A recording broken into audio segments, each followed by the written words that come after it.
6 ትናንሽ ታሪኮች። በአንድ ወቅት በአንድ መንደር የሚኖሩ ሰዎች ዝናብ በመጥፋቱ ምክንያት ጸሎት ሊያደርጉ ወሰኑ። ጸሎት በሚያደርጉበትም ቀን ሁሉም የመንደሩ ሰዎች ተሰባሰቡ። አንድ ትንሽ ልጅ ብቻ ዣንጥላ ይዞ ተገኘ። ይህ እምነት ይባላል። 2 ሕፃን ልጅን ወደ ላይ የወረወርክ ስታጫውት በደስታ ይፍነከነካል እንጂ አያለቅስም፣ ምክንያቱም መልሰ እንደምትቀበለው ያውቃልና። ይህም እርግጠኝነት ይባላል።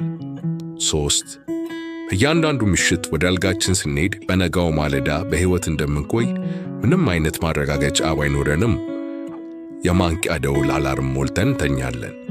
ይህም ተስፋ ይባላል። 4 ወደፊት ምን እንደምንሆን እውቀት ሳይኖረን ታላላቅ ዕቅዶችን ነድፋለን። ይህ ደግሞ በራስ መተማመን ይባላል። 5 ዓለም ላይ የሚወርደው መከራና ስቃይ እያየን አሁንም እንጋባለን፣ ልጅም እንወልዳለን። ይህም ፍቅር ይባላል። 6 አንድ ሽማግሌ በለበሰው ቲሸርት ላይ እንዲህ የሚል አረፍተ ነገር ተጽፏል።